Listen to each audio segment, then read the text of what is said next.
N'as-tu pas vu qu'un matin, meilleur qu'aujourd'hui, il est sorti, il est revenu, il est revenu trouver sa femme Al-Jawariya, Kalalagré, notre mère. Il a dit, qu'est-ce que tu fais là? Il était en train de faire du zikr, jusqu'à ce que le soleil soit levé et plus. Lui, il est revenu, il a trouvé cette femme en train de faire du zikr. Il a dit, est-ce que tu ne veux pas que je te dise? Elle est connue, cette femme, on en a parlé le samedi dans la Sira. Elle est connue, cette femme, pour, c'était une femme noble. Elle était connue pour faire beaucoup de dhikr. Et le prophète sallam lui a dit, est-ce que tu ne veux pas que je te dise quelque chose que j'ai dit 3 fois, ce qui est mieux que tout ce que tu as fait? Subhanallah wa bihamdihi, subhanallah adada khalqihi, subhanallah wa rida nafsihi, subhanallah wa zinata arshihi, subhanallah wa midada kalimati. Louange et pureté à Allah par sa propre louange. Subhanallah wa bihamdihi. Adada khalqihi, autant de ses créatures. Et Allah seul sait le nom de ses créatures. Warida nafsihi, jusqu'à ce qu'il soit satisfait. Wazinata arshihi, autant que pèse son trône. Et le trône, c'est la créature la plus grande qu'Allah ait créée. Et Allah n'a pas besoin de trône. Wa midada kalimati, autant de ses paroles. Et comme Allah le dit à la fin de la sourate 18, قل لو كان البحر مدادا لكلمات ربي لنفد البحر قبل أن تنفد كلمات ربي ولو جئنا بمثله مددا. Si la mer devait servir d'encre pour écrire les paroles de son Seigneur, la mer se tarirait avant que les paroles de ton Seigneur ne tarissent, même si on devait ramener en renfort une autre mer. Donc il y a des expressions comme ça, il y en a bien d'autres, hein, alhamdoulilah, que vous connaissez ou que vous ne connaissez pas, qui permettent d'avoir répété ça 3 fois, c'est mieux que tout ce qu'elle a fait, tout le temps qu'elle a passé à faire des dhikr.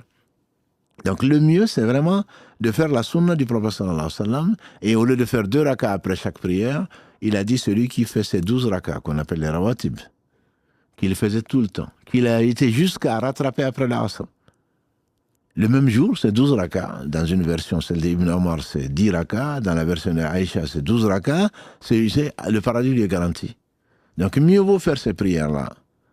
2 rakas avant le fajr, 4 rakas avant le dohr, 2 rakas après. Quand je dis avant, c'est l'entrée de l'heure. Après le adhan, mais avant le iqama. 2 rakas après le maghrib et 2 rakas après l'Aïcha. Donc, ça fait 12. Et si tu veux n'en faire que 10, c'est 2 avant le fajr, 2 avant le dohr, 2 après le dohr, 2 après le maghrib et 2 après l'Aïcha.